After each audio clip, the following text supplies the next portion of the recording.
ወድጄ አፍቅሪያት በክብር ሽማግሌ ልኬ ለትዳር ብጠይቃት ድሃ አላገባም ብላ አዋርዳ መለሰችኝ። ይሄን ውርደት ግን ተሸክሜ አልኖርኩም። እልህ ምላጭ ያስወጣል አይደል የሚባለው? እሷም ሆነች ማንም ባልጠበቀው ሁኔታ ሚስቴ ያደረኳት ይላል የዛሬው ታሪካችን። ቤተሰቦቼ እንዴት ናችሁ? ቻናላችንን ላይክ፣ ሼር፣ ፎሎ በማድረግ የቻናላችን ቤተሰብ እንድትሆኑ በክብር ጠይቃለሁ። እንዲሁም ደግሞ ጫማ፣ ቦርሳ፣ ሂጃብ፣ አባያ፣ ድሪያ፣ ቶቦችን የምትፈልጉ ከሆነ ቤተል ኤጄ ሞል አንደኛ ፎቅ 113 ቁጥር ሀውለት ጋበሉና የምትፈልጉትን ሁሉ ታገኛላችሁ። በጣም ቆንጆ ቆንጆ እቃዎች ስለገቡ ታገኛላችሁ። አባያ፣ ድሪያ፣ ቶብ፣ ቦርሳ ሀውለት ጋር ሳታዩ እንዳትገዙ እያልኩኝ ቀጥታ ወደ ታሪክ ይሄዳል። ቤተሰቦቼ አብራችሁን ቆዩ። ቤተሰቦቿ በሃይማኖቱ ረገድ በጣም ትልቅ ሰውና ብዙ ተከታይ ያላቸው መሪዎች ናቸው። በከተማችን በጣም ታዋቂና ተወዳጅ ቤተሰቦች ናቸው። ከነዛ እነሱን ከሚያደንቁ ከሚወዱ ቤተሰቦች አንዱ ደግሞ የኛ ቤተሰብ ነው። አባቴ በጣም ይወዳቸዋል። ከልጅነት ጀምሮ የነሱ ቤተሰብ እንድንሆን ከነሱ ጋር እንድንዛመድ እጅግ በጣም ይፈልጋል። በየጊዜውም ይህን ነገር ከሱ አንደበት እየሰማሁ ነው ያደግኩት። ቤተሰቡ በጣም ታዋቂና ተወዳጅ ከመሆኑ የተነሳ የስጋ ዝምድና ባይኖረንም አባቴ ተከታያቸውና አፍቃሪያቸው ስለሆነ በወር አንዴም ሆነ ሁለቴ ልጆችም ሆነን ቢሆን እነሱን ለመጠየቅ እነሱ ቤት እንሄድ ነበረ። በምንሄድበት ሰዓት የዛሬዋ ሚስቴ ሕፃን ልጅ ነበረች፣ ትንሽዬ ልጅ ነበረች። ከሁሉም ተለይቼ ከእሷ ጋር ቀርብ ነበረ፣ እሷም ከኔ ጋር ተቀርብ ነበር። አብረን እንጫወት ነበረ፣ አብረን እንስቅ ነበረ። ብዙ ልጆች ቢኖሩ በወቅቱ እኔና እሷ ግን የተለየ የልጅነት ቁርኝት ነበረን። በእርግጥ በ5 ዓመት ያህል እበልጣታለሁ። ከማንኛዎቹም ልጆች አስበልጬ የእሷን ጓደኝነትና የእሷን አብሮነት ሕፃን ሆኜ እንኳን እፈልገው ነበረ። የእኛና የነሱ ግንኙነት እንደዚህ እያለን የቀጠለው። እኛ ሀብታም የምንባል ቤተሰቦች አይደለንም፣ መካከለኛ ቤተሰቦች ነን። ለማንኛውም ሰው ጥሩ በልተን ጥሩ ለብሰን ጥሩ ትምህርት ቤት አስተምሮ አሳድጎናል አባታችን። ሀብታም የምንባል ግን አይደለንም። እሷ ደግሞ በጣም የትልቅ ሰው ዘር፣ የትልቅ ሰው ቤተሰብ፣ ብዙ ተከታይ፣ ብዙ ወዳጅ፣ ብዙ አፍቃሪ በአጀብ ያደገች ናት። ሀብታም ባይባሉም ድሆችም አይደሉም። በጣም ብዙ አጀብና በብዙ ሰው ተከባን ያደገችው። ያ ግንኙነታችን ወጣትነታችንም ላይ ቀጠለ። ወጣቶችም ሆነን እነሱን ለመጠየቅ ከቤተሰብም ጋር እንሄድ ነበረ። ያ የልጅነት ስሜቴ ግን ወጣት ሲሆን ከአባቴ ከነበረው ጉጉት ከሱም ፍላጎት ጋር ተደማምሮ ይመስለኛል ለሷ የተለየ ስሜት አሳድር ጀመር። እኔ 20ዎቹ መጀመሪያ ላይ እሷ ደግሞ 15 ላይ ስትገባ በሚገርም ሁኔታ እሷን ፈላጊ እሷን ጠያቂ እዛ ቤት ይጎርፍ ጀመር። ይህን ነገር ስሰማ ደግሞ ውስጤ መቃጠል፣ መናደድ፣ የማላቀው ስሜት እየተሰማኝ መጣ። በሚገርም ሁኔታ በ15 ዓመቷ በጣም ብዙ ሰው እሷን ለማግባት ሽምግልና እነሱ ቤት ይላካል። ነገር ግን በተለያዩ ምክንያቶች ይፋረሳል። ከ15 ዓመቷ ድረስ የጀመረው ሽምግልና እስከ 18 ዓመቷ ድረስ ቀጥሏል። 18ኛው ዓመቷ ላይ ግን እኔም ትምህርቴን ጨርሼ የተወሰኑ ስራዎችን ይዤ ተፍ ተፍ ማለት የጀመርኩበት ሰዓት ስለነበረ የራሴን ትንሽ ቤት ተከራይቼ መኖር ጀመርኩኝ። በዛ ወቅት ይህን ስሜቴንና ፍላጎቴን ይረዳ የነበረ የልጅነት ጓደኛዬ ነበረ። እናም አንድ ቀን ቁጭ ብለን ስናወራ ምናልባት እኮ እሷም አንተ እንደምታፈቅራት ታፈቅርህ ይሆናል፣ ያንተ መውደድ ውስጧ ስላለ ይሆናል። በጣም ትልልቅ ሰዎች፣ በጣም ብዙ ሰዎች እስከ ዛሬ ድረስ ለሽምግልና እየሄዱ ለምንድነው ትዳሩ የሚፋረሰው? ለምንድነው ማታገባው? ምናልባት እኮ እሷም አንተን ስለምትወድህ ሊሆን ይችላል የሚል ንግግሩ ክሊክ አደረገኝ። እውነትህን እኮ ነው አልኩት። ታዲያ ስለው ለምን ሽማግሌ አትልክ? ቢያንስ ቤት ተከራይተህ መኖር ይችላል። ለሁለታችሁ መኖር አያቅታችሁም ከተዋደዳችሁ። ለአባት ነገራቸው ደስተኛ ይሆናሉ። ለትዳር ጠይቃት የሚል ማበረታቻውን ስሰማ አንዴም ሁለቴም ደግሜ ያላሰብኩበትም። በጣም ደስተኛ ሆንኩኝ። ከዛም አባቴን ሄጄ ውስጥ ላይ ያለውን ነገር ነገርኩት። ማግባት እፈልጋለሁ፣ ስለዚህ ከነሱ ቤት እከሊትን እንድታጭልኝ አልኩት። አባቴም ሁሌም የሚፈልገውና የሚመኘው ነገር ስለነበር እጅግ በጣም ተደሰተ። ትላልቅ የሚላቸውን ሰዎች ሰብስቦ ሽምግልና ሄደ። በሚቀጥለው ቀን ተቀጠረ። አቤት ቀኑ እንዴት እንደደረሰ! ለሳምንት ነበር የተቀጠረው።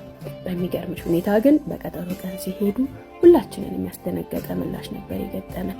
አትፈልግም፣ ፈቃደኛ አልሆነችም፣ ይቅርታ ተባሉ። አባቴ መጥቶ ሲነግረኝ በጣም ደነገጥኩ። የጨው አምድ ሆኜ ቀረሁኝ። ለምን እንዴት እቺ ልጅ ምንድን ያለባት ችግር እያልኩኝ ጓደኛዬ ጋር ማውራት ጀመርን።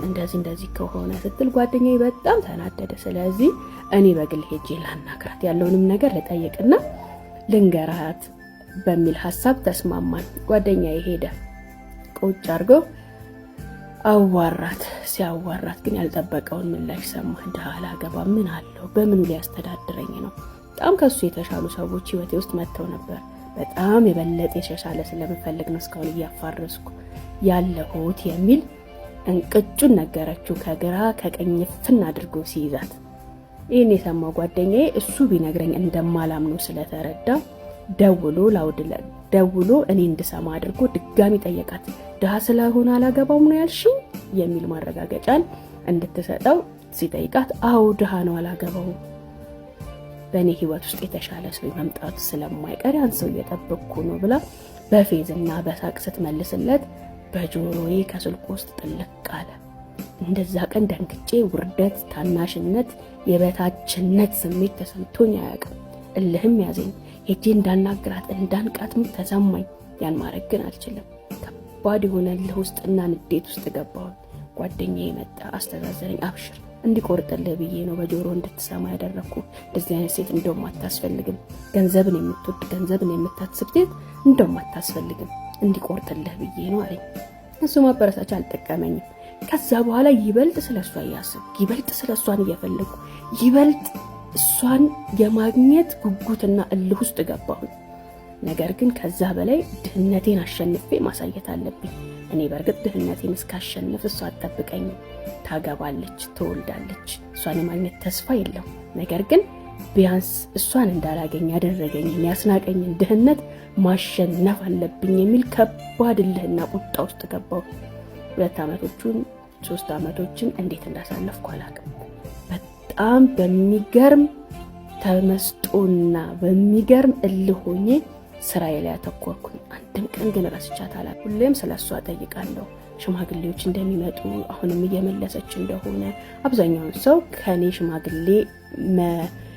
የኔን ሽማግሌ ከመለሰች በኋላ አሁንም እየሰጡኝ ያለው ምክንያት አንዳንዱ ከጠየቀ በኋላ ራሱ እየተዋት፣ አንዳንዱ ደግሞ በኢኮኖሚ ምክንያት እምቢ እያለች መሆኑን እየተነገረ ይመጣ። ከዛ በኋላ ግን እሷ ከፍተኛ የሆነ የማግባት ፍላጎት ቢኖራትም ባልታሰበ ሁኔታ እሷን የሚጠይቅ ሰው ጠፋ። ለ2 ዓመት የሚሆን እንደዛ ቤታቸውን ሲያጨናንቅ የነበረው እሷን ጠያቂ ሰው እልም ብሎ ጠፋ። እሷም ከባድ ድብርትና ጭንቀት ውስጥ እንደገባች ሰማሁ። አሳዘነችኝ፣ ደስም አለኝ። እኔ ይበልጥ በልህ መስራት ጀመርኩኝ። አታምኘኝም፣ ወቴ ሙሉ ለሙሉ ነው የተቀየረው። በጣም ገንዘብ አገኘሁ፣ መኪና ገዛው፣ ቤት ሰራው፣ ሌላው ቀርቶ ፎቅ ጀመርኩኝ። ይሄን ነገርም እንድትሰማ አደረኩኝ። በሚገርምሽ ሁኔታ አሁንም እወዳታለሁ፣ አሁንም እፈልጋታለሁ። አባቴ ጋር ድጋሚ ሄጄ ምፈልጋቸውን ኢኮኖሚ ደረጃ ላይ ከደረስኩኝ በኋላ እንዲጠይቅ አደረኩት። ሄዶ አባቴ ድጋሚ ሽምግልና አገባ።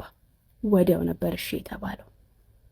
አገባኋት፣ ሀብታም ሆኜ አገባኋት።